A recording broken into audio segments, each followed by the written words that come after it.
Friends, ಎಲ್ರಿಗೂ ನಮಸ್ಕಾರ. ಜ್ಞಾನಗಂಗೋತ್ರಿ ಸಂಸ್ಥೆಗೆ ಸ್ವಾಗತ.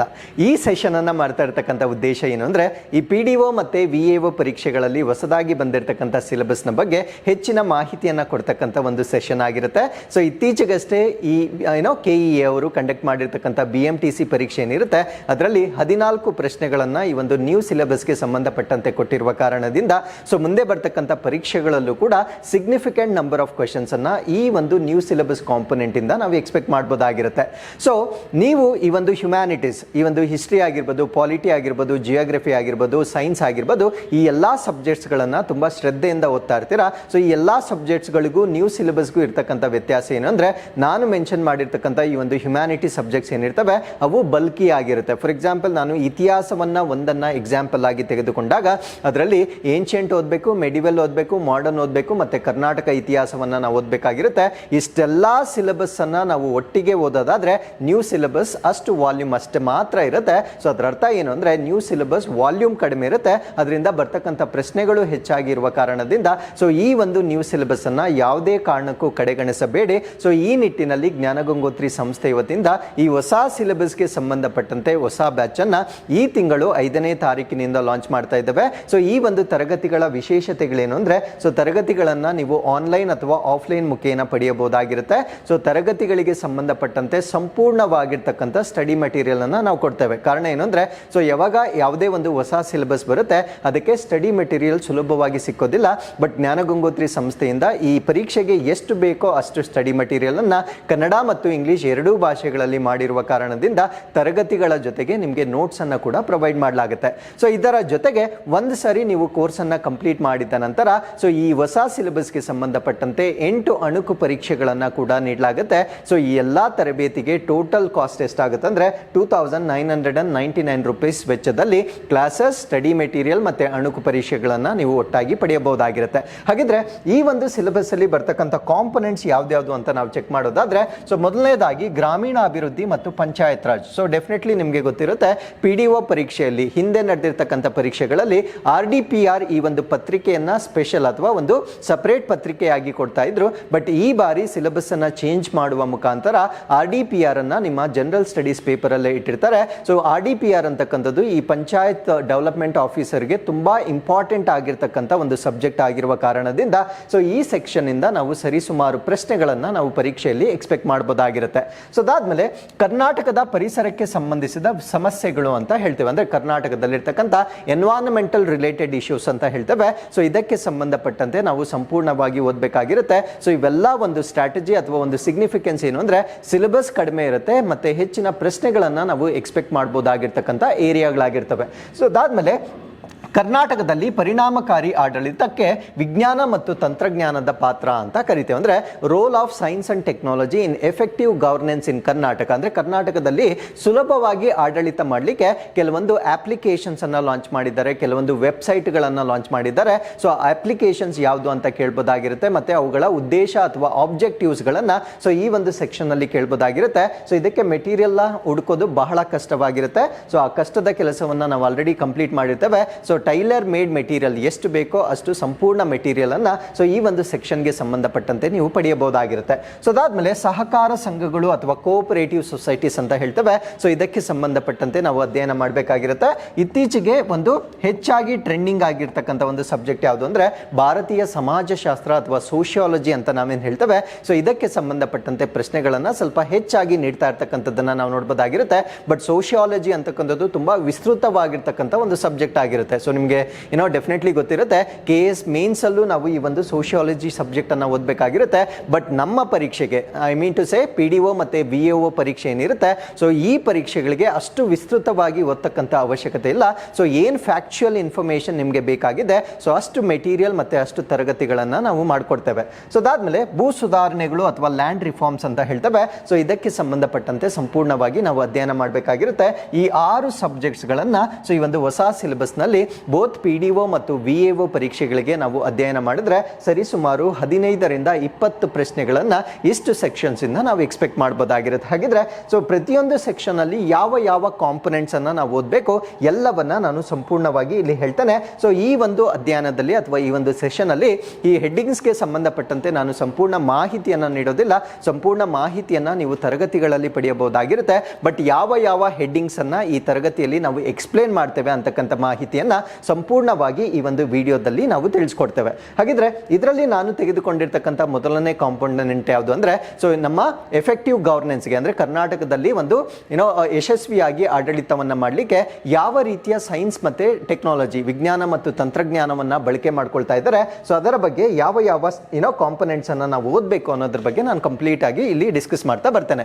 ಸೊ ಇದನ್ನ ಕರ್ನಾಟಕದಲ್ಲಿ ಉತ್ತಮ ಆಡಳಿತಕ್ಕಾಗಿ ವಿಜ್ಞಾನ ಮತ್ತು ತಂತ್ರಜ್ಞಾನ ಅಂತ ಇದು ಸಿಲೆಬಸ್ ಅಲ್ಲಿ ಕೊಟ್ಟಿರ್ತಕ್ಕಂಥ ಒಂದು ಪಾಯಿಂಟ್ ಆಗಿರುತ್ತೆ.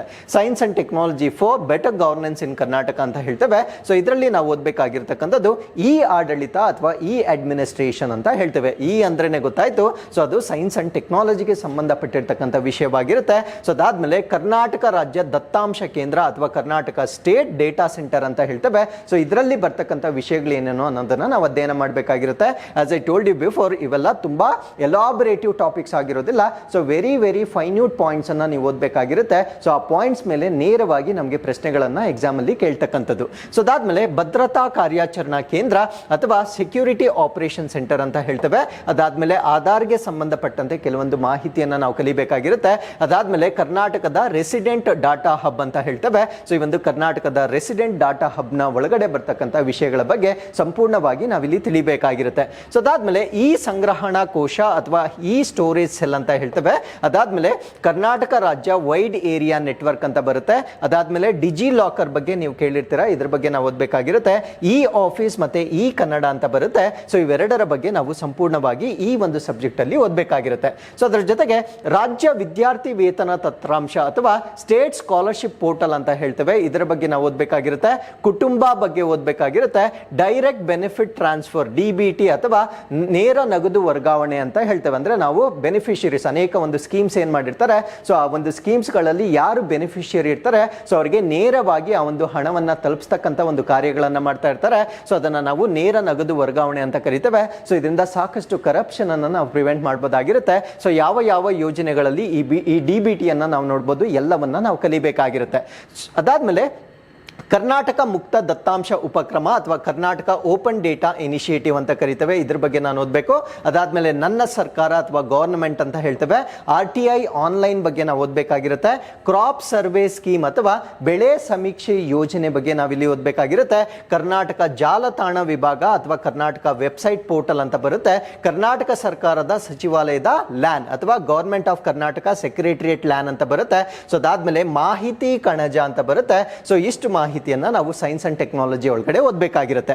ಸೊ ಅದರ ಜೊತೆಗೆ ನ್ಯಾಷನಲ್ ಅಕಾಡೆಮಿಕ್ ಡೆಪಾಸಿಟರಿ ಅಂತ ಕರಿತೇವೆ. ಸೊ ಈ ಒಂದು ನ್ಯಾಷನಲ್ ಅಕಾಡೆಮಿಕ್ ಡೆಪಾಸಿಟರಿ ಒಳಗಡೆ ಏನೇನು ಬರುತ್ತೆ ಅಂತ ಓದಬೇಕಾಗಿರುತ್ತೆ.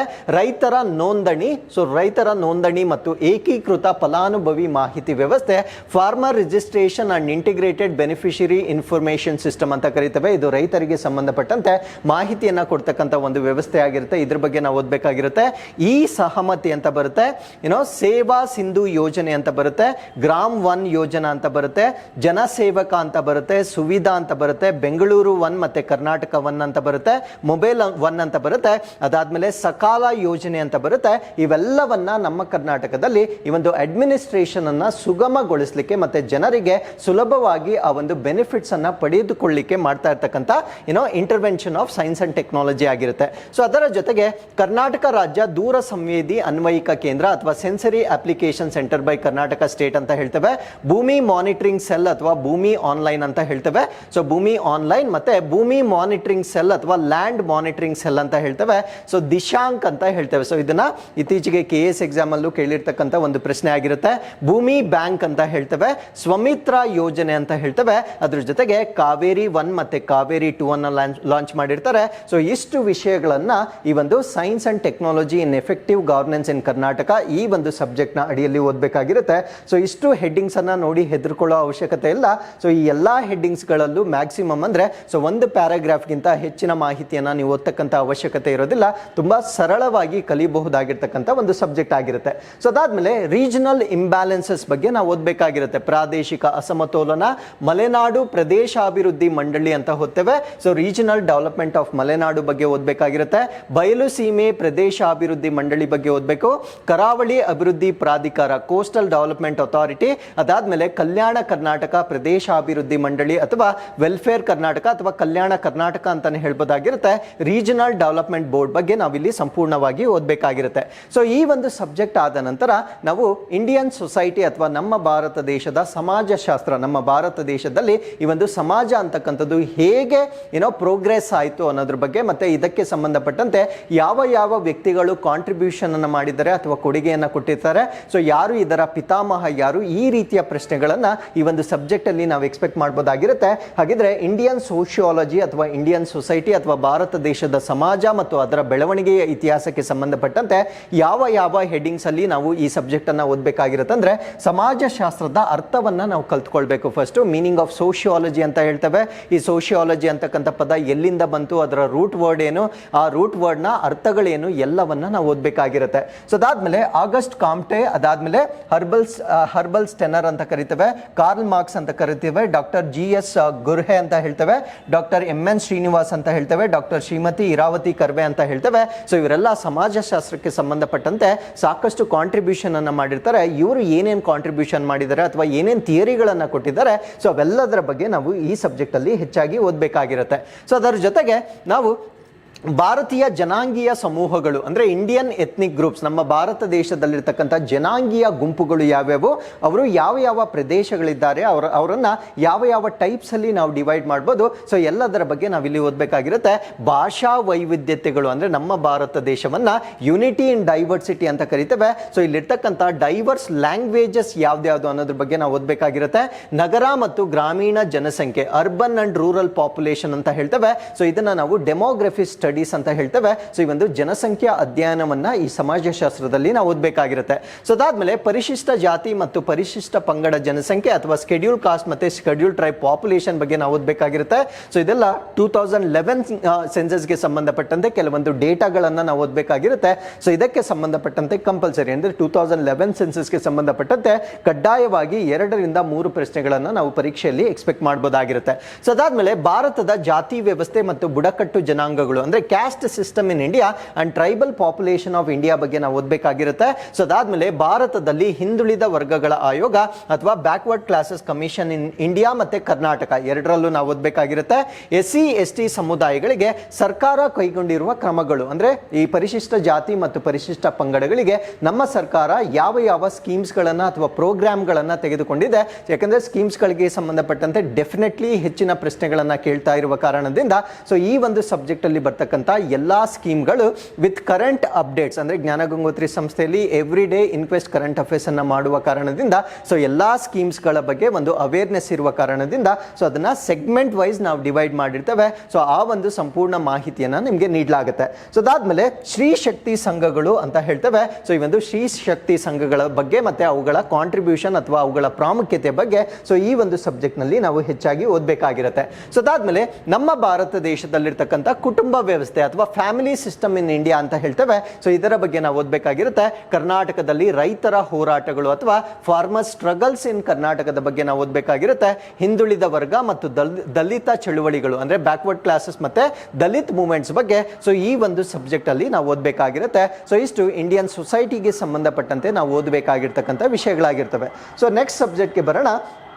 RDPR ಅಂದರೆ PDOಗಂತೂ ಅತ್ಯಂತ ಪ್ರಮುಖವಾಗಿರ್ತಕ್ಕಂಥ ಸಬ್ಜೆಕ್ಟ್ ಆಗಿರುತ್ತೆ. So rural development and panchayat Raj ಅಂತ ಹೇಳ್ತೇವೆ. ಸೊ ಇದರಲ್ಲಿ ಸ್ವಲ್ಪ ಜಾಸ್ತಿ ಸಿಲೆಬಸ್ ಅನ್ನು ನಾವು ಓದಬೇಕಾಗಿರುತ್ತೆ. ಅಂದರೆ ಕಂಪ್ಯಾರಿಟಿವ್ಲಿ ಈ 6 ಸಬ್ಜೆಕ್ಟ್ಸ್ಗಳು ಏನಿರ್ತವೆ ಅದರಲ್ಲಿ ಸ್ವಲ್ಪ ಹೆಚ್ಚಾಗಿ ಓದಬೇಕಾಗಿರ್ತಕ್ಕಂಥ ಸಬ್ಜೆಕ್ಟ್ ಅಥವಾ ಸಿಲೆಬಸ್ ಜಾಸ್ತಿ ಇರ್ತಕ್ಕಂಥ ಸಬ್ಜೆಕ್ಟ್ ಬಂದು RDPR ಆಗಿರುತ್ತೆ. ಹಾಗಿದ್ರೆ RDPR ಅಲ್ಲಿ ನಾವು ಓದಬೇಕಾಗಿರ್ತಕ್ಕಂಥ ವಿಷಯಗಳು ಯಾವುದು ಅಂದರೆ ಪಂಚಾಯತ್ ರಾಜ್ ಸಂಸ್ಥೆಗಳ ಉಗಮ ಮತ್ತು ಬೆಳವಣಿಗೆ ಅಂದರೆ emergence and growth of panchayat Raj institutions ಅಂದರೆ ನಮ್ಮ ಭಾರತ ದೇಶದಲ್ಲಿ ಈ ಪಂಚಾಯತ್ ರಾಜ್ ವ್ಯವಸ್ಥೆ ಎನ್ನುವುದು ಯಾವ ರೀತಿ ಪ್ರಾರಂಭವಾಯಿತು, ಯಾರು ಇದನ್ನ ಪ್ರಾರಂಭ ಮಾಡಿದ್ದು, ಯಾವ ಕಾರಣಕ್ಕಾಗಿ ಇವುಗಳನ್ನು ಪ್ರಾರಂಭ ಮಾಡಿದ್ರು, ಸೊ ಅದರ ಐತಿಹಾಸಿಕ ಹಿನ್ನೆಲೆಯನ್ನ ನಾವು ಪ್ರಾರಂಭ ಮಾಡಬೇಕಾಗಿರುತ್ತೆ. ಸೊ ಇದನ್ನ first thing that we are going to be studying in RDPR. So ಅದಾದ್ಮೇಲೆ ಪ್ರಾಚೀನ ಭಾರತದಲ್ಲಿ ಸ್ಥಳೀಯ ಸಂಸ್ಥೆಗಳು ಅಂದ್ರೆ local institutions in ancient India ಓದಬೇಕು, ಮೆಡಿವಲ್ ಅಂದ್ರೆ ಮಧ್ಯಕಾಲೀನ ಕಾಲದಲ್ಲಿ, ಅದಾದ್ಮೇಲೆ ಬ್ರಿಟಿಷ್ ಪೀರಿಯಡ್ ಅಲ್ಲಿ ಯಾವ ಯಾವ ಬದಲಾವಣೆಗಳಾಯಿತು, ಅದಾದ್ಮೇಲೆ ಇಂಡಿಪೆಂಡೆಂಟ್ ಇಂಡಿಯಾ ಅಂದ್ರೆ ಭಾರತ ಸ್ವತಂತ್ರ ಬಂದ ಮೇಲೆ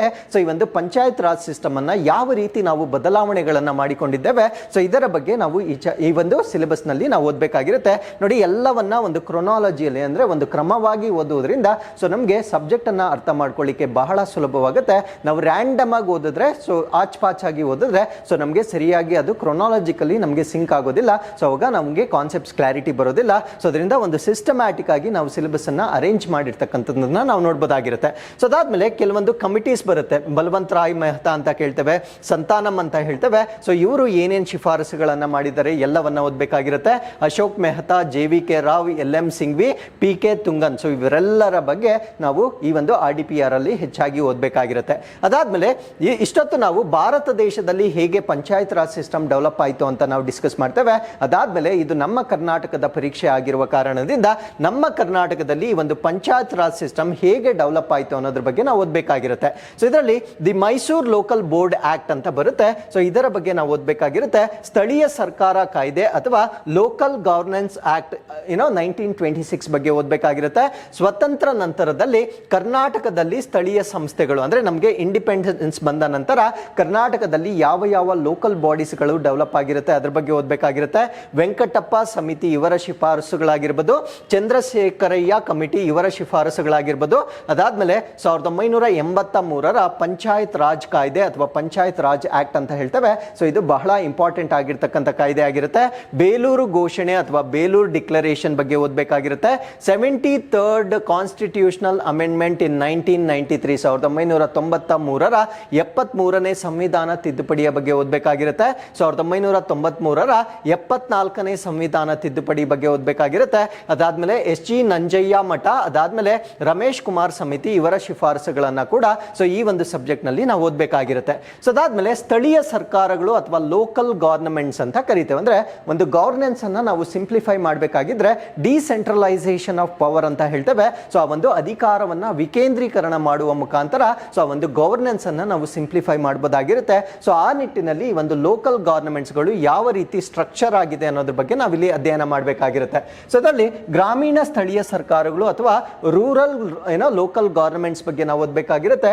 ಗ್ರಾಮ ಪಂಚಾಯತಿ ಓದ್ತೀವಿ, ತಾಲೂಕ್ ಪಂಚಾಯತಿ ಓದ್ತೀವಿ, ಮತ್ತೆ ಜಿಲ್ಲಾ ಪಂಚಾಯತಿ ಬಗ್ಗೆ ನಾವು ಓದಬೇಕಾಗಿರುತ್ತೆ. ಸೊ ಇವುಗಳ ರಚನೆ ಆಗಿರ್ಬೋದು, ಇವುಗಳ ಎಲೆಕ್ಷನ್ ಆಗಿರ್ಬೋದು, ಇವುಗಳು ಸಭೆ ಸೇರ್ತಕ್ಕಂಥ ಪದ್ಧತಿ ಆಗಿರ್ಬೋದು. ಸೊ ಎಲ್ಲದರ ಬಗ್ಗೆ ಮತ್ತೆ ಇಲ್ಲಿರ್ತಕ್ಕಂಥ ಒಂದು ರಿಸರ್ವೇಶನ್ ಸಿಸ್ಟಮ್ ಏನಿದೆ ಎಲ್ಲದರ ಬಗ್ಗೆ ಪ್ರಶ್ನೆಗಳನ್ನ ಕೇಳ್ತಾ ಇರ್ತಾರೆ. ಸೊ ಅವುಗಳ ಬಗ್ಗೆ ಸಂಪೂರ್ಣವಾಗಿ ನಾವಿಲ್ಲಿ ಕಲಿಬೇಕಾಗಿರುತ್ತೆ. ಸೊ ಅದಾದ್ಮೇಲೆ ನಗರ ಸ್ಥಳೀಯ ಸಂಸ್ಥೆಗಳು ಅಥವಾ ಅರ್ಬನ್ ಲೋಕಲ್ ಬಾಡೀಸ್ ಅಂತ ಹೇಳ್ತೇವೆ.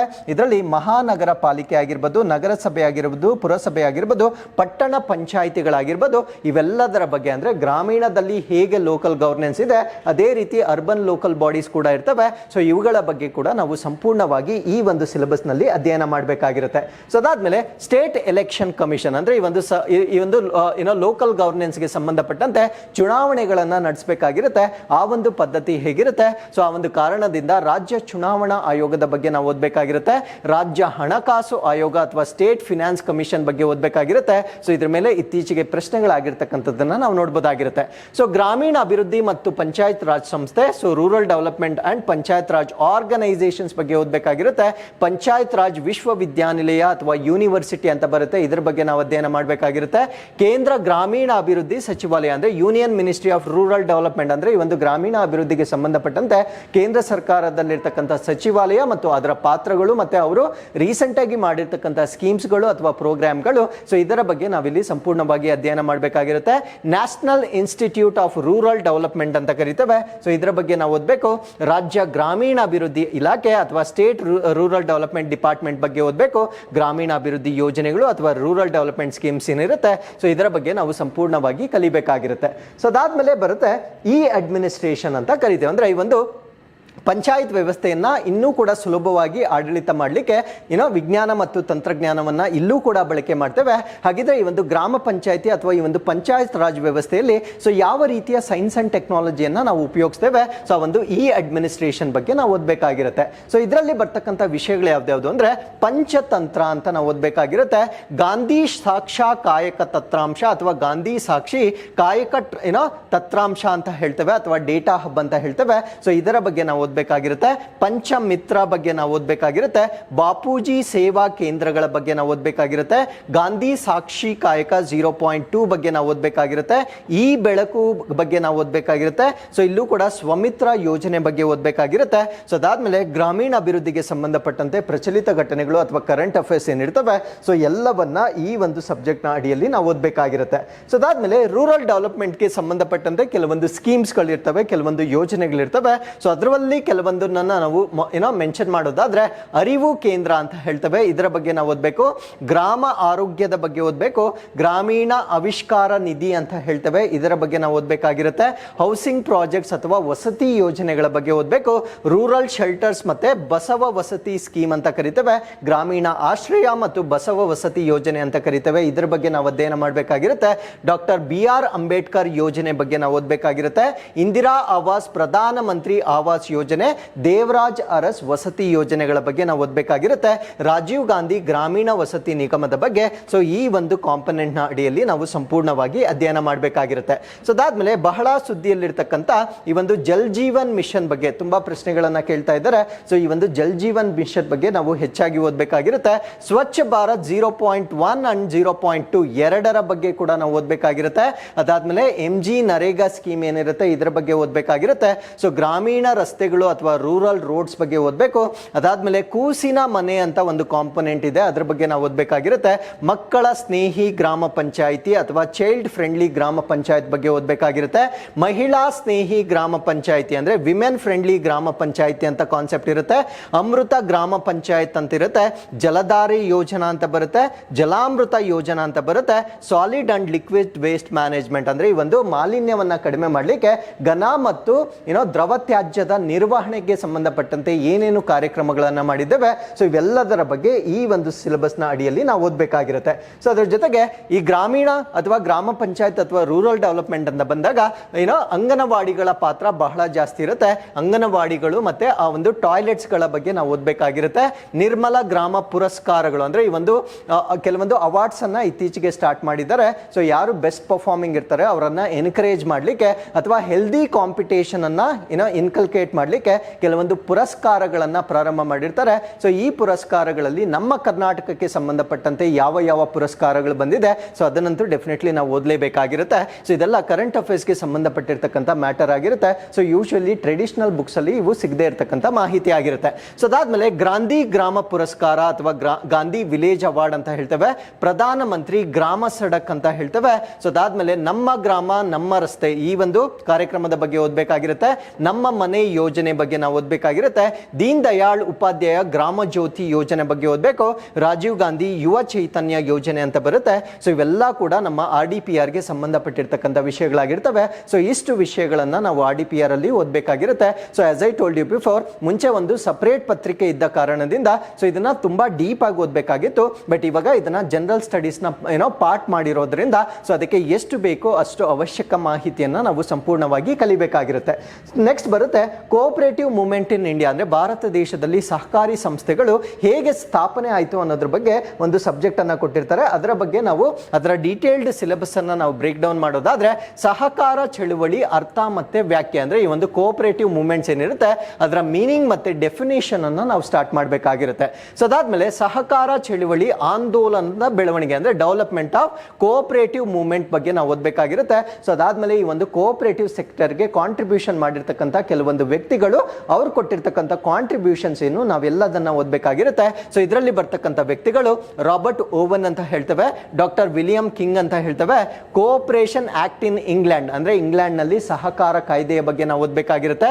ಪ್ರಿನ್ಸಿಪಲ್ಸ್ ಆಫ್ ಕೋಆಪರೇಷನ್ ಅಂದ್ರೆ ಈ ಒಂದು ಸಹಕಾರದ ತತ್ವಗಳೇನು ಅನ್ನೋದ್ರ ಬಗ್ಗೆ ಓದಬೇಕಾಗಿರುತ್ತೆ. ಇಂಟರ್ನ್ಯಾಷನಲ್ ಕೋಆಪರೇಟಿವ್ ಅಲಯನ್ಸ್ ಆರ್ಗನೈಸೇಷನ್ ಅಥವಾ ಅಂತಾರಾಷ್ಟ್ರೀಯ ಸಹಕಾರ ಮೈತ್ರಿ ಸಂಸ್ಥೆಯ ಬಗ್ಗೆ ಓದಬೇಕಾಗಿರುತ್ತೆ. ಅಂತಾರಾಷ್ಟ್ರೀಯ ಸಹಕಾರ ದಿನಾಚರಣೆ ಅಥವಾ ಇಂಟರ್ನ್ಯಾಷನಲ್ ಇಂಟರ್ನ್ಯಾಷನಲ್ ಕೋಆಪರೇಷನ್ ಡೇ ಬಗ್ಗೆ ಓದಬೇಕಾಗಿರುತ್ತೆ. ಅಖಿಲ ಭಾರತ ಸಹಕಾರ ಸಪ್ತಾಹ ಅಥವಾ ಆಲ್ ಇಂಡಿಯಾ ಕೋಆಪರೇಷನ್ ವೀಕ್ ಬಗ್ಗೆ ಓದಬೇಕಾಗಿರುತ್ತೆ.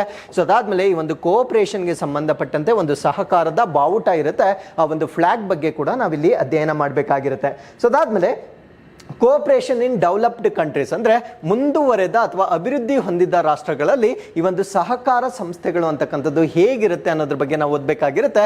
ಸೊ ಸಹಕಾರಗಳ ಬಗ್ಗೆ ಗಾಂಧೀಜಿಯವರ ಭಾವನೆ ಏನಿತ್ತು? ಸೊ ಈ was very much about development of rural administration ಅಥವಾ ಗ್ರಾಮಗಳಿಗೆ ಹೆಚ್ಚಿನ ಆದ್ಯತೆಯನ್ನ ಕೊಡಲಿಕ್ಕೆ ಇವರು ಹೆಚ್ಚಿನ ಮಹತ್ವವನ್ನು ಕೊಡ್ತಾ ಇದ್ರು. ಸೊ ಹಾಗಿದ್ರೆ ಈ ಒಂದು ಸಹಕಾರ ಸಂಸ್ಥೆಗಳ ಬಗ್ಗೆ ಗಾಂಧಿಯವರ ಒಂದು ಭಾವನೆಗಳೇನಿತ್ತು ಅದರ ಬಗ್ಗೆ ನಾವು ಓದಬೇಕಾಗಿರುತ್ತೆ.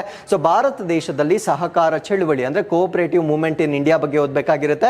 ಸೊ ಇದರಲ್ಲಿ 1904, 1912, 1919 ಮತ್ತೆ 1935 ಸೊ ಈ ಎಲ್ಲಾ ಕಾಯ್ದೆಗಳನ್ನ ನಾವು ಸಂಪೂರ್ಣವಾಗಿ ಓದಬೇಕಾಗಿರುತ್ತೆ. So Karnataka cooperative movement act 1959 ಅಂದ್ರೆ ಕರ್ನಾಟಕ ಸಹಕಾರ ಚಳುವಳಿ ಕಾಯ್ದೆ 1959 ಬಗ್ಗೆ ಓದಬೇಕಾಗಿರುತ್ತೆ. ಕೇಂದ್ರ ಸಹಕಾರ ಸಚಿವಾಲಯ, ಸೊ ಇದನ್ನ ನಾವು ಸೆಂಟ್ರಲ್ ಕೋಆಪರೇಷನ್ ಸೆಕ್ರೆಟರಿಯೇಟ್ ಬಗ್ಗೆ ಓದಬೇಕು.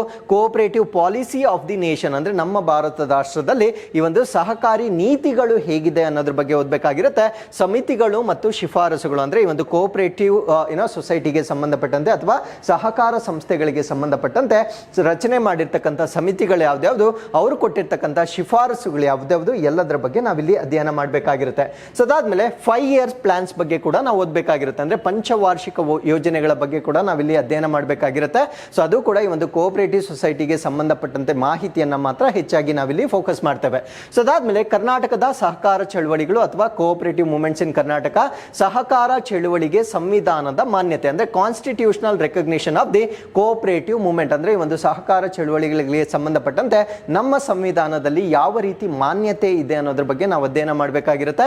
ಸಹಕಾರ ಶಿಕ್ಷಣ ಅಥವಾ ಕೋಆಪರೇಟಿವ್ ಎಜುಕೇಶನ್ ಆಗಿರ್ಬೋದು, ಸಹಕಾರ ಸಂಘಗಳ ವಿಧಗಳು ಅಂದ್ರೆ ಟೈಪ್ಸ್ ಆಫ್ ಕೋಆಪರೇಟಿವ್ ಸೊಸೈಟೀಸ್ ಆಗಿರ್ಬೋದು, ಪಟ್ಟಣ ಸಹಕಾರ ಸಂಘ ಅಂದ್ರೆ ಟೌನ್ ಕೋಆಪರೇಟಿವ್ ಸೊಸೈಟಿ ಆಗಿರ್ಬೋದು, ಕೈಗಾರಿಕಾ ಸಹಕಾರ ಸಂಘ ಅಂದ್ರೆ ಇಂಡಸ್ಟ್ರಿಗಳಿಗೆ ಸಂಬಂಧಪಟ್ಟಂತೆ ಕೋಆಪರೇಟಿವ್ ಸೊಸೈಟೀಸ್ ಇರ್ತವೆ, ಉದ್ಯೋಗಿಗಳಿಗೆ ಸಂಬಂಧಪಟ್ಟಂತೆ ಅಂದ್ರೆ ಎಂಪ್ಲಾಯೀಸ್ಗೆ ಸಂಬಂಧಪಟ್ಟಂತೆ ಕೋಆಪರೇಟಿವ್ ಸೊಸೈಟೀಸ್ ಇರ್ತವೆ, ಗ್ರಾಮೀಣ ಸಹಕಾರ ಸಂಘಗಳು ಅಂದ್ರೆ ರೂರಲ್ ಕೋಆಪರೇಟಿವ್ ಸೊಸೈಟೀಸ್ ಅನ್ನ ನೋಡಬಹುದು, ರಾಷ್ಟ್ರ ಮಟ್ಟದಲ್ಲಿ ಸಹಕಾರ ಸಂಘಗಳು ಅಥವಾ ನ್ಯಾಷನಲ್ ಕೋಆಪರೇಟಿವ್ ಸೊಸೈಟೀಸ್ ಆಗಿರ್ಬೋದು, ನ್ಯಾಷನಲ್ ಕೋಆಪರೇಟಿವ್ ರೂರಲ್ ಕೌನ್ಸಿಲ್ ಅಥವಾ ಗ್ರಾಮೀಣ ಮಂಡಳಿ ಏನಿರುತ್ತೆ. ಸೊ ಇವೆಲ್ಲದರ ಬಗ್ಗೆ ನಾವು ಈ ಒಂದು ಚಾಪ್ಟರ್ನ ಅಡಿಯಲ್ಲಿ ನಾವು ಓದಬೇಕಾಗಿರುತ್ತೆ. ಸೊ ಅದರ ಜೊತೆಗೆ ಈ ಒಂದು ಮಾರುಕಟ್ಟೆ ಸಹಕಾರ ಸಂಘ ಅಂತ ಕರಿತೇವೆ ಅಂದ್ರೆ ಮಾರ್ಕೆಟಿಂಗ್ ಕೋಆಪರೇಟಿವ್ ಸೊಸೈಟೀಸ್ ಅಂತ ಕರಿತೇವೆ.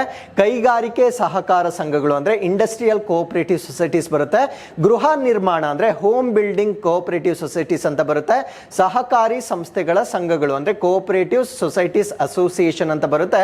ಭಾರತ ದೇಶದಲ್ಲಿ ಹೈನುಗಾರಿಕೆ ಅಂದ್ರೆ ಡೈರಿ ಫಾರ್ಮಿಂಗ್ ಇನ್ ಇಂಡಿಯಾ ಅಂತ ಬರುತ್ತೆ. ಅಮೂಲ್ ಬಗ್ಗೆ ಓದಬೇಕು. KMF ಬಗ್ಗೆ ನಾವು ಓದಬೇಕಾಗಿರುತ್ತೆ. ಕೃಷಿ ದಾರ ಯೋಜನೆ ಅಂತ ಬರುತ್ತೆ. ಅದಾದ್ಮೇಲೆ ಕರ್ನಾಟಕದಲ್ಲಿ ಹೈನೋದ್ಯಮ ಅಂದ್ರೆ ಆನಿಮಲ್ ಹಸ್ಬೆಂಡ್ರಿ ಇನ್ ಕರ್ನಾಟಕದ ಬಗ್ಗೆ ನಾವು ಓದಬೇಕಾಗಿರುತ್ತೆ. ಅಂದ್ರೆ ಪಶು ಸಂಗೋಪನೆ ಕರ್ನಾಟಕದಲ್ಲಿ. ಸೊ ಇದಕ್ಕೂ ಮತ್ತೆ ಕೋಆಪರೇಟಿವ್ ಸೊಸೈಟೀಸ್ಗೂ ಯಾವ ತರ ಲಿಂಕೇಜ್ ಇದೆ ಅದನ್ನು ಕೂಡ ನಾವು ಓದಬೇಕಾಗಿರುತ್ತೆ. ಸರ್ಕಾರ ಲೆಕ್ಕ ಪರಿಶೋಧನೆ ಅಂದ್ರೆ ಕೋಆಪರೇಟಿವ್ ಅಕೌಂಟಿಂಗ್ ಮತ್ತೆ ಆಡಿಟಿಂಗ್ ಅನ್ನ ಯಾರು ಮಾಡ್ತಾರೆ ಅದನ್ನ ನಾವು ಓದಬೇಕಾಗಿರುತ್ತೆ. ಕೃಷಿ ಹಣಕಾಸು ಅಥವಾ ಅಗ್ರಿಕಲ್ಚರ್ ಫಿನಾನ್ಸ್ ಆಗಿರ್ಬೋದು, ಸಹಕಾರಕ್ಕೆ ಸಂಬಂಧಿಸಿದ ಕೇಂದ್ರ ಮತ್ತು ರಾಜ್ಯ ಸರ್ಕಾರದ ಯೋಜನೆಗಳು ಅಂದ್ರೆ ಇದೆಲ್ಲ ಕರೆಂಟ್ ಅಫೇರ್ಸ್ ಆಗಿರುತ್ತೆ. ಸೊ ಈ ಒಂದು ಕೋಆಪರೇಟಿವ್ ಸೊಸೈಟೀಸ್ಗೆ ಸಂಬಂಧಪಟ್ಟಂತೆ ಸ್ಟೇಟ್ ಗವರ್ಮೆಂಟ್ ಅಲ್ಲಿ ಆಗಿರ್ಬೋದು ಅಥವಾ ಸೆಂಟ್ರಲ್ ಗವರ್ಮೆಂಟ್ ಅಲ್ಲಿ ಆಗಿರ್ಬೋದು ಯಾವ ಹೊಸ ಯೋಜನೆಗಳನ್ನ ಲಾಂಚ್ ಮಾಡಿದ್ದಾರೆ. ಸೊ ಅದರ ಬಗ್ಗೆ ಸಂಪೂರ್ಣವಾಗಿ ನಾವು ಈ ಒಂದು ಸಬ್ಜೆಕ್ಟ್ ಅಲ್ಲಿ ಕಲಿಬೇಕಾಗಿರುತ್ತೆ. ಸೊ ಇಷ್ಟು ಈ ಒಂದು ಕೋಆಪರೇಟಿವ್ ಸೊಸೈಟೀಸ್ಗೆ ಸಂಬಂಧಪಟ್ಟಿರ್ತಕ್ಕಂಥ ಒಂದು ಮಾಹಿತಿ ಆಗಿರುತ್ತೆ. ಸೊ ನೆಕ್ಸ್ಟ್ ಬರೋಣ ಲ್ಯಾಂಡ್ ರಿಫಾರ್ಮ್ಸ್ ಅಥವಾ ಭೂ ಸುಧಾರಣೆಗಳು ಅಂತ ಹೇಳ್ತೇವೆ. ಸೊ ಲ್ಯಾಂಡ್ ರಿಫಾರ್ಮ್ಸ್ ನ ಅಡಿಯಲ್ಲಿ ನಾವು ಓದಬೇಕಾಗಿರ್ತಕ್ಕಂಥ ವಿಷಯಗಳು ಯಾವ್ದು? ಮೊದಲನೇದು ಭೂ ಸುಧಾರಣೆ ಸ್ವರೂಪ ಅಂದ್ರೆ ನೇಚರ್ ಆಫ್ ಲ್ಯಾಂಡ್ ರಿಫಾರ್ಮ್ ಅಂತ ಹೇಳ್ತೇವೆ. ಸೊ ಇದರ ಬಗ್ಗೆ ನಾವು ಓದಬೇಕಾಗಿರುತ್ತೆ. ಯಾಕಂದ್ರೆ ಪುರಾತನ ಕಾಲದಿಂದಲೂ ಈ ಒಂದು ಲ್ಯಾಂಡ್ ರಿಫಾರ್ಮ್ಸ್ ಅನ್ನ ನಾವು ನಿರಂತರವಾಗಿ ನೋಡ್ತಾ ಬರ್ತಾ ಇದ್ದೇವೆ. ಸೊ ಐತಿಹಾಸಿಕವಾಗಿ ಮತ್ತೆ ಟಿಲ್ ಟುಡೇ ಯಾವ ರೀತಿಯ ಬದಲಾವಣೆಗಳನ್ನ ನಾವು ಮಾಡ್ಕೊಂಡಿದ್ದೇವೆ. ಸೊ ಎಲ್ಲದರ ಬಗ್ಗೆ ನಾವಿಲ್ಲಿ ಅಧ್ಯಯನ ಮಾಡಬೇಕಾಗಿರುತ್ತೆ. ಸೊ ಇಲ್ಲಿ ಪ್ರಾಚೀನ ಕಾಲದಲ್ಲಿ ಭೂ ಸುಧಾರಣೆ ಅಂದ್ರೆ ಏನ್ಷಿಯಂಟ್ ಟೈಮ್ ಅಲ್ಲಿ ಯಾವ ರೀತಿ ರಿಫಾರ್ಮ್ಸ್ ಅನ್ನ ಮಾಡಲಾಗಿತ್ತು, ರಾಜರುಗಳ ಕಾಲದಲ್ಲಿ ಅಂದ್ರೆ ಕಿಂಗ್ಸ್ ಅವರ ಡೈನಾಸ್ಟಿಗಳ ಸಮಯದಲ್ಲಿ ಯಾವ ರೀತಿ ಮಾರ್ಪಾಡುಗಳನ್ನ ಮಾಡ್ಕೊಂಡಿದ್ದರು, ಮಧ್ಯಕಾಲೀನ ಅವಧಿಯಲ್ಲಿ ಅಂದ್ರೆ ಮೆಡಿವೆಲ್ ಟೈಮ್ ಅಲ್ಲಿ ಏನ್ ಚೇಂಜಸ್ ಆಗಿತ್ತು, ಬ್ರಿಟಿಷರ ಕಾಲದಲ್ಲಿ ಯಾವ ರೀತಿ ರೀತಿಯ ಚೇಂಜಸ್ ಆಗಿದ್ವು ಅದರ ಬಗ್ಗೆ ನಾವು ಓದಬೇಕು. ಅದಾದ್ಮೇಲೆ ಜಮೀನ್ದಾರಿ ಸಿಸ್ಟಮ್ ಆಗಿರ್ಬೋದು, ಮಹಲ್ವಾರಿ ಸಿಸ್ಟಮ್ ಆಗಿರ್ಬೋದು, ರೈತವಾರಿ ಸಿಸ್ಟಮ್ ಆಗಿರ್ಬೋದು, ರೆಗ್ಯುಲೇಟಿಂಗ್ ಕಾಯ್ದೆಯಲ್ಲಿ ಕಂದಾಯ ಸುಧಾರಣೆ ನೀತಿಯ ಬಗ್ಗೆ ನಾವು ಓದಬೇಕಾಗಿರುತ್ತೆ. So revenue reforms policy in the regulating act ಅಲ್ಲಿ ನಾವು ಓದಬೇಕಾಗಿರುತ್ತೆ. ಸ್ವತಂತ್ರ ನಂತರದಲ್ಲಿ ಭೂ ಸುಧಾರಣೆಗಳು ಅಂದ್ರೆ ಆಫ್ಟರ್ ಇಂಡಿಪೆಂಡೆನ್ಸ್ ಯಾವ ರೀತಿಯ ಲ್ಯಾಂಡ್ ರಿಫಾರ್ಮ್ಸ್ ಗಳನ್ನ ನಾವು ಮಾಡ್ಕೊಂಡಿದ್ದೇವೆ, ಸೊ ಅದನ್ನು ಕೂಡ ನಾವಿಲ್ಲಿ ಅಧ್ಯಯನ ಮಾಡಬೇಕಾಗಿರುತ್ತೆ. ಸೊ ಅದಾದ್ಮೇಲೆ ಲ್ಯಾಂಡ್ ರಿಫಾರ್ಮ್ಸ್ ಅನ್ನ ಮಾಡ್ಲಿಕ್ಕೆ ಲೀಗಲ್ ಪ್ರೋಸೆಸ್ ಹೇಗಿದೆ ಅಂದ್ರೆ ಕಾನೂನು ಪ್ರಕ್ರಿಯೆ ಹೇಗಿರುತ್ತೆ ಅನ್ನೋದ್ರ ಬಗ್ಗೆ ನಾವು ಓದಬೇಕಾಗಿರುತ್ತೆ. 1952 ಮೈಸೂರು ಗೇಣಿದಾರರ ಅಧಿನಿಯಮ ಅಂದ್ರೆ 1952 ಮೈಸೂರು ಟೆನೆನ್ಸಿ ಆಕ್ಟ್ ಅಂತ ಕರೀತೇವೆ, ಇದ್ರ ಬಗ್ಗೆ ನಾವು ಓದಬೇಕು. 1954 ಎರಡನೇ ತಿದ್ದುಪಡಿ ಕಾಯ್ದೆ ಅಂದ್ರೆ ಸೆಕೆಂಡ್ ಅಮೆಂಡ್ಮೆಂಟ್ ಆಕ್ಟ್ ಆಫ್ 1954 ಬಗ್ಗೆ ನಾವು ಓದಬೇಕು. ಇನಾಮ್ ಭೂಮಿಗಳ ರದ್ದತಿ ಅಂದ್ರೆ ಅಬಾಲಿಷನ್ ಆಫ್ ಇನಾಮ್ ಲ್ಯಾಂಡ್ಸ್ ಅಂತ ಕರೀತೇವೆ, ಇದ್ರ ಬಗ್ಗೆ ನಾವು ಓದಬೇಕು.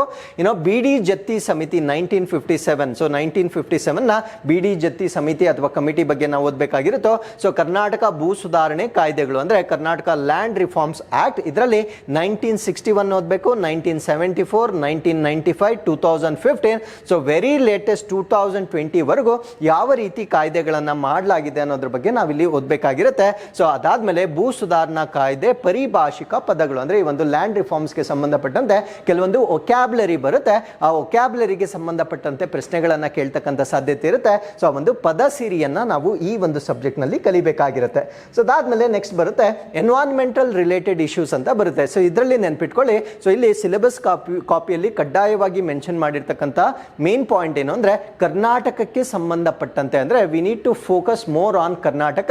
ಸೊ ಕರ್ನಾಟಕಕ್ಕೆ ಸಂಬಂಧಪಟ್ಟಂತ ಪರಿಸರ ಸಮಸ್ಯೆಗಳ ಬಗ್ಗೆ ಹೆಚ್ಚಿನ ಮಾಹಿತಿಯನ್ನ ನಾವು ಕಲಿಬೇಕಾಗಿರುತ್ತೆ. ಸೊ ಇದರಲ್ಲಿ ಸಾಕಷ್ಟು ವಿಷಯಗಳನ್ನ ನಾವು ಕರ್ನಾಟಕ ಜಿಯೋಗ್ರಫಿಯಲ್ಲೂ ಕೂಡ ಓದ್ತಕ್ಕಂಥದ್ದು, ಈವನ್ ಎನ್ವೈರನ್ಮೆಂಟ್ ಎಕಾಲಜಿಯಲ್ಲೂ ಕೂಡ ಓದ್ಬೋದಾಗಿರುತ್ತೆ. ಬಟ್ ಕೆಲವೊಂದು ವಿಷಯಗಳನ್ನ ನಾವು ಇಲ್ಲೇ ಕಂಪ್ಲೀಟ್ ಆಗಿ ಓದ್ತಕ್ಕಂಥದ್ದನ್ನ ನಾವು ನೋಡ್ಬೋದಾಗಿರುತ್ತೆ. ಹಾಗಿದ್ರೆ ಕರ್ನಾಟಕ ರಾಜ್ಯದಲ್ಲಿ ಆಗಿರ್ತಕ್ಕಂಥ ಪರಿಸರಕ್ಕೆ ಸಂಬಂಧಪಟ್ಟಂತೆ ಚಳುವಳಿಗಳ ಬಗ್ಗೆ ನಮಗೆ ಪ್ರಶ್ನೆಗಳನ್ನ ಕೇಳಬಹುದಾಗಿರುತ್ತೆ. ಪಶ್ಚಿಮ ಘಟ್ಟಗಳು ಮತ್ತೆ ಸಂಬಂಧಿಸಿದ ವರದಿಗಳು ಅಂದ್ರೆ ವೆಸ್ಟರ್ನ್ ಘಾಟ್ಸ್ ಮತ್ತೆ ರಿಲೇಟೆಡ್ ರಿಪೋರ್ಟ್ಸ್ ಅಂತ ಹೇಳ್ತೇವೆ. ಸೊ ಇಲ್ಲಿ ಗಾಡ್ಗಿಲ್ ಕಮಿಟಿ ಆಗಿರ್ಬೋದು, ಕಸ್ತೂರಿ ರಂಗನ್ ಕಮಿಟಿ ಆಗಿರ್ಬೋದು, ಸೊ ಇವೆಲ್ಲ ಕೂಡ ಇತ್ತೀಚೆಗೆ ಬಹಳ ಸುದ್ದಿಯಲ್ಲಿರ್ತಕ್ಕಂಥ ವಿಷಯಗಳಾಗಿರುತ್ತೆ.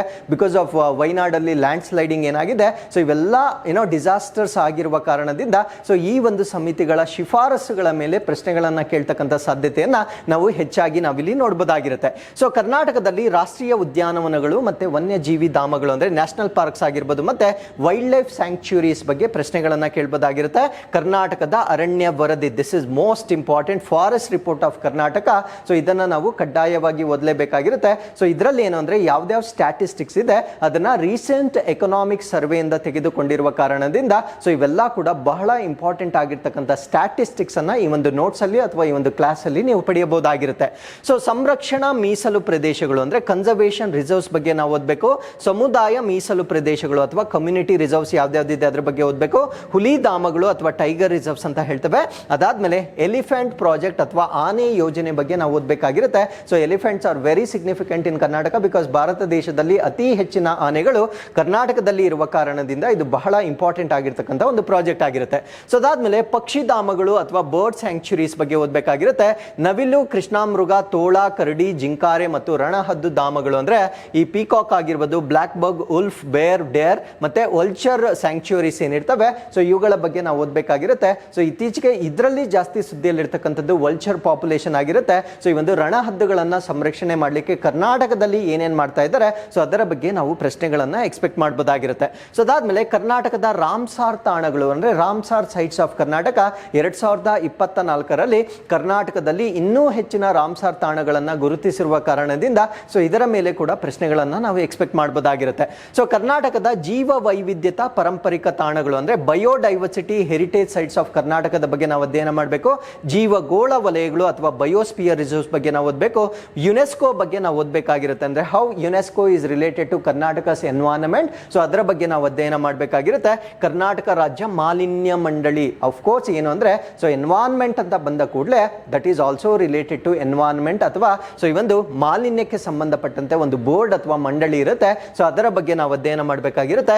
ಕರ್ನಾಟಕ ರಾಜ್ಯ ಜೀವ ವೈವಿಧ್ಯ ಮಂಡಳಿ ಅಥವಾ ಕರ್ನಾಟಕ ಸ್ಟೇಟ್ ಬಯೋಡೈವರ್ಸಿಟಿ ಬೋರ್ಡ್ ಬಗ್ಗೆ ಓದಬೇಕಾಗಿರುತ್ತೆ. ಸೊ ಕರ್ನಾಟಕದಲ್ಲಿ ಕಂಡು ಕಂಡುಬರುವ ಅಳಿವಿನ ಅಂಚಿನಲ್ಲಿರುವ ಜೀವಿಗಳು ಅಂದರೆ ದೋಸ್ ಆರ್ಗ್ಯಾನಿಸಮ್ಸ್ ಅಥವಾ those species which are found in Karnataka which are endangered. ಯಾಕಂದ್ರೆ ಅಳಿವಿನ ಅಂಚಿನಲ್ಲಿರ್ತಕ್ಕಂಥ ಪ್ರಭೇದಗಳ ಬಗ್ಗೆ IUCN ಅಂತ ಒಂದು ವರದಿ ಏನು ಬರುತ್ತೆ, ಆ ಒಂದು ವರದಿಯಲ್ಲಿ ಎಂಡೇಂಜರ್ಡ್ ಆಗಿರ್ತಕ್ಕಂಥ ಸ್ಪೀಶೀಸ್ಗಳ ಬಗ್ಗೆ ಪ್ರಶ್ನೆಗಳನ್ನ ಕೇಳ್ತಾರೆ. ಸೊ ಅದರಲ್ಲೂ ಕರ್ನಾಟಕದಲ್ಲಿರ್ತಕ್ಕಂಥ ಎಂಡೆಮಿಕ್ ಸ್ಪೀಶೀಸ್ ಬಗ್ಗೆ ಹೆಚ್ಚಿನ ಪ್ರಶ್ನೆಗಳನ್ನ ನಾವು ಈ ಒಂದು ಸಿಲೆಬಸ್ ನಲ್ಲಿ ಎಕ್ಸ್ಪೆಕ್ಟ್ ಮಾಡಬಹುದಾಗಿರುತ್ತೆ. ಸೊ ಅದಾದ್ಮೇಲೆ ಹೆರಿಟೇಜ್ ಟ್ರೀಸ್ ಆಫ್ ಕರ್ನಾಟಕ ಅಂದ್ರೆ ಕರ್ನಾಟಕದಲ್ಲಿರ್ತಕ್ಕಂಥ ಪಾರಂಪರಿಕ ವೃಕ್ಷಗಳ ಬಗ್ಗೆ ನಾವು ಕಲಿಬೇಕಾಗಿರುತ್ತೆ. ಕರ್ನಾಟಕದ ಬಯಲು ಸೀಮೆ ಜೀವ ವೈವಿಧ್ಯತಾ ನೆಲೆಗಳು ಅಂದ್ರೆ ಕರ್ನಾಟಕ ಪ್ಲೇನ್ಸ್ ಬಯೋಡೈವರ್ಸಿಟಿ ಹಾಟ್ಸ್ಪಾಟ್ಗಳ ಬಗ್ಗೆ ಓದಬೇಕು. ಸುದ್ದಿಯಲ್ಲಿರುವ ಕರ್ನಾಟಕದ ಜೀವ ವೈವಿಧ್ಯತೆ ಅಂದ್ರೆ biodiversity that is in news ಇನ್ ಕರ್ನಾಟಕ, ಅದರ ಬಗ್ಗೆ ನಾವು ಓದಬೇಕಾಗಿರುತ್ತೆ. ಸೊ ಕರ್ನಾಟಕದಲ್ಲಿ ಪರಿಸರಕ್ಕೆ ಸಂಬಂಧಿಸಿದ ಸರ್ಕಾರದ ಯೋಜನೆಗಳು, always these programs and schemes are very very important. So ಕರ್ನಾಟಕಕ್ಕೆ ಸಂಬಂಧಪಟ್ಟಂತೆ ಅದು ಕೂಡ ಎನ್ವೈರನ್ಮೆಂಟ್ಗೆ ಸಂಬಂಧಪಟ್ಟಂತೆ ಯಾವ ಯಾವ ಕಾರ್ಯಕ್ರಮಗಳನ್ನು ಇತ್ತೀಚೆಗೆ ಲಾಂಚ್ ಮಾಡಲಾಗಿದೆ, ಸೊ ಅದರ ಬಗ್ಗೆ ಕೂಡ ಸಂಪೂರ್ಣವಾಗಿ ಇಲ್ಲಿ ಡಿಸ್ಕಸ್ ಮಾಡಲಾಗುತ್ತೆ. ಸೊ ಇಷ್ಟು ಸಿಲೆಬಸ್ ಅನ್ನ ಜ್ಞಾನಗಂಗೋತ್ರಿ ಸಂಸ್ಥೆಯಿಂದ 1 ತಿಂಗಳು ಕಾಲಾವಕಾಶದಲ್ಲಿ ಆನ್ಲೈನ್ ಮತ್ತೆ ಆಫ್ಲೈನ್ ಮುಖೇನ ನಿಮಗೆ ತಿಳಿಸ್ಕೊಡ್ಲಾಗುತ್ತೆ. ಕೇವಲ ಸಬ್ಜೆಕ್ಟ್ ಅನ್ನ ಮಾತ್ರ ಟೀಚ್ ಮಾಡೋದಿಲ್ಲ, ಆ ಸಬ್ಜೆಕ್ಟ್ ಅಲ್ಲಿ ಬಂದಿರತಕ್ಕಂಥ ಸರಿಸುಮಾರು 1 ವರ್ಷದಲ್ಲಿ ಏನೇನ್ ಕರೆಂಟ್ ಅಫೇರ್ಸ್ ಇರುತ್ತೆ ಆ ಕರೆಂಟ್ ಅಫೇರ್ಸ್ ಅನ್ನು ಕೂಡ ಸಂಪೂರ್ಣವಾಗಿ ಸೇರಿಸಿರ್ತಕ್ಕಂಥ ಒಂದು ಸ್ಟಡಿ ಮೆಟೀರಿಯಲ್ ಆಗಿರುತ್ತೆ. ಸೊ ಸ್ಟಡಿ ಮೆಟೀರಿಯಲ್ ಜೊತೆಗೆ ನಿಮಗೆ ಮಾಕ್ ಟೆಸ್ಟ್ ಅನ್ನ ಕಂಡಕ್ಟ್ ಮಾಡುವ ಕಾರಣದಿಂದ ಸೊ ನಿಮ್ಮ ಒಂದು ತಯಾರಿಯನ್ನ ನೀವು ಪರೀಕ್ಷೆ ಮಾಡ್ಕೊಳ್ಬಹುದಾಗಿರುತ್ತೆ. ಸೊ ಈ ಒಂದು ತರಗತಿಗೆ ಸಂಬಂಧಪಟ್ಟಂತೆ ಇನ್ನೂ ಹೆಚ್ಚಿನ ಮಾಹಿತಿಯ ಅವಶ್ಯಕತೆ ಇದ್ದಲ್ಲಿ ಸೊ ಇಲ್ಲಿ ಕಾಣ್ತಾ ಇರ್ತಕ್ಕಂಥ ಸಂಖ್ಯೆಗಳಿಗೆ ನೀವು ಕೂಡಲೇ ಕರೆ ಮಾಡಬಹುದಾಗಿರುತ್ತೆ. ಸೊ ತರಗತಿಗಳನ್ನ ನೆನ್ಪಿಟ್ಕೊಳ್ಳಿ, 5ನೇ ತಾರೀಕಿನಿಂದ ಲಾಂಚ್ ಮಾಡ್ತಾ ಇದ್ದೇವೆ. ಸೊ ಆಸಕ್ತಿಯುಳ್ಳ ವಿದ್ಯಾರ್ಥಿಗಳು ಖಂಡಿತವಾಗಿ ಜ್ಞಾನಗಂಗೋತ್ರಿ ಸಂಸ್ಥೆಯನ್ನ ಸಂಪರ್ಕಿಸಬಹುದಾಗಿರುತ್ತೆ.